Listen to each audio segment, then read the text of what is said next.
Well, Kavita, I arrived in Chicago 2 days ago to spend 3 months at the Institute of Politics, and I thought that as soon as I get here, I might get a relief from all that the harassment that is being inflicted on me. But today, when I opened the newspapers, I saw the Indian Foreign Minister give an interview in Washington D.C. that publications like the Washington Post are running a propaganda against the Indian government in the West, and he in as many words pointed out to my writings in the Washington Post as an opinion writer. So that's the topmost officer, and this is just an um, everyday part of my life. Just before I was leaving for Chicago, a court summon was issued to me in a about an investigative story that I did in 2008 about Hindu nationalists and their involvement in terror attacks. The complaint by the Hindu nationalist against me says that my journalism is influenced by my faith. And the court has initiated proceedings against me in that case 16 years later, just as I was about to leave. This is just a very small window into the world of the harassment that I have faced. Multiple publications have researched about the kind of threats that I receive. 8.5 million tweets registered against me in 3 months, emerging out of India, calling me a jihadi Jain. My image morphed on a porn video circulated all over the internet. Alleged photoshops with leaders of the opposition, photoshops with critics of the government saying I have sexual relationships with people. My bank account frozen for relief work that I did for COVID-19 victims, aspersions cast on my integrity. There is not a single thing that exists in the playbook of the government that has not been used against me or my family members, stopped at the airport from flying out of India to speak about freedom of speech and democracy. So every day I pay a cost that nobody really knows, and a cause that I do not speak about to the world because I feel that I do not have to make myself the story.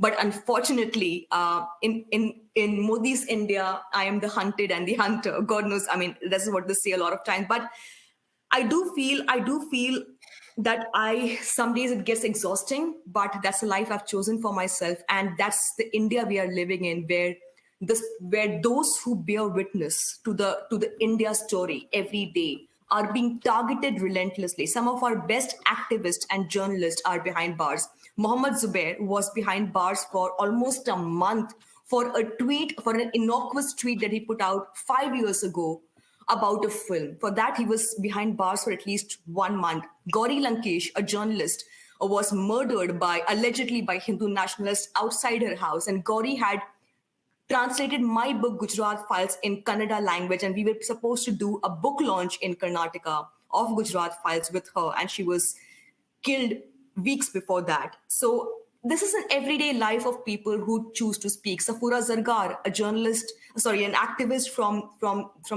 Jamia, she was pregnant when she was arrested, and today, a few weeks ago, her PhD degree has been cancelled by Jamia Millia Islamia. It's a price each one of us is paying, and we continue to pay. And is that why the media in India, the kind of, for the large part, don't report on the kind of stories that you are reporting from? Is there a self-censorship going on? Well, I feel a lot of people say that the media in India is ideologically bankrupt, they are bigoted, but I feel that the media in India is actually quite opportunist. There are people who want to save their jobs.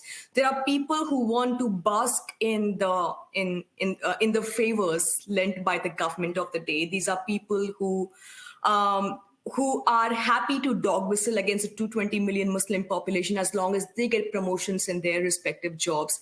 And then these are the very editors and mainstream publishers who will reach out to me saying, Rana, you don't have loans to pay, but we have loans to pay and we have to look our children. My question to them is, if you had loans to pay, then why be a witness? Why be a journalist in a country like India whose story needs to be told to the world? Mr. Modi brought more than 10 cheetahs on his birthday, which was drummed down as some kind of an achievement. And I can tell you, there was a caption on a leading news channel in India by the India Today group that says, Sher Cheetah Laya. And the lion has got the cheetahs in India. I mean, it's nauseating. It is nauseating to see the extent to which the mainstream media is not just being compromised, but is being used as a tool to extend the government's hate politics against Muslims and minorities, where not a single question. I mean, In an ideal world, the media in India should be asking Narendra Modi. He's been in power since 2014. We are the world's largest democracy. The Prime Minister of India has not taken a single press conference or a single question from a journalist.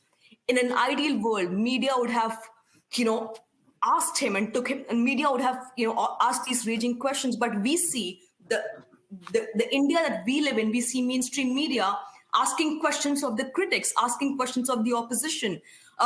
Indian media news channels spent 3 days of primetime debates on me and my family, whether we are corrupt, whether we had evaded taxes. I mean, that's the media that we are right now consuming. I mean, how do you stay objective given everything that you've been through? You are a journalist after all. How do you keep that objectivity? Honestly, I think, Kavita, objectivity is a myth that journalists need to do away with, because objectivity does not allow us to define the oppressor and the oppressed. Especially in the scenario that we are dealing with, where the media feels compelled to talk about this false equivalence, about this and that. We are looking at a scenario. For instance, the Delhi anti-Muslim riots. When ex-President Trump came to India and he was in Delhi, violence broke out against Muslims following Mr. Modi's leader giving this provocative, a statement that traitors should be shot dead. Traitors, of course, the insinuation was against Muslims. So how do you remain objective when on one side you have the state administration, ministers, cabinet, police, judiciary, and on the other side you have the marginalized, the Muslims and Dalits, against whom these powers are being used? And at a time like this, you see the media doing the false equivalence.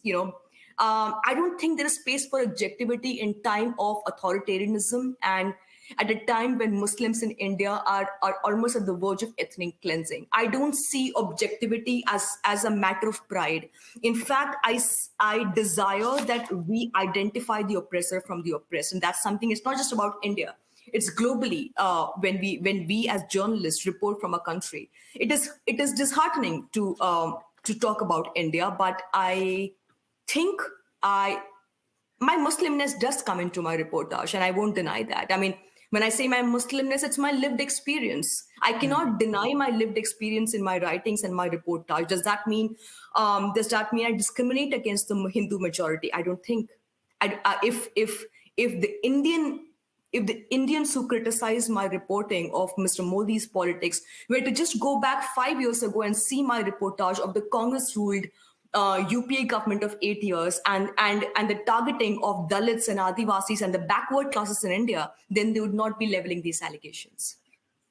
How has social media changed the media landscape? I'm talking about in terms of reporting communal tensions, because I know you've talked about social media being democratizing, but it's also been used by Modi with his new powers to oversee social media platforms to regulate inflammatory rhetoric, which could be argued to shut down some voices. When I said it's a democratic space, so at a time when independent journalists are being silenced by the Modi government and they are resorting to writing blogs and tweeting about what's happening on the ground, so it is a space where in the absence of gatekeepers, we are able to tell a truth that the mainstream media is not telling India. Having said that, Twitter has taken the Indian government to court because the Indian government has asked Twitter to take down tweets by journalists, including me. So there is an attack on Twitter as well. Having said that, while in the absence of gatekeepers, there is also this fear, and is a legit fear that we face every day, where a lynch mob, a virtual lynch mob, attacks us on a daily basis to an extent that, it is overwhelming. It is overwhelming and intimidating, because you go on Twitter, every word that you say is being used against you, and this platform, this Twitter, Facebook, WhatsApp, is now used as a tool by the government, a tool of propaganda.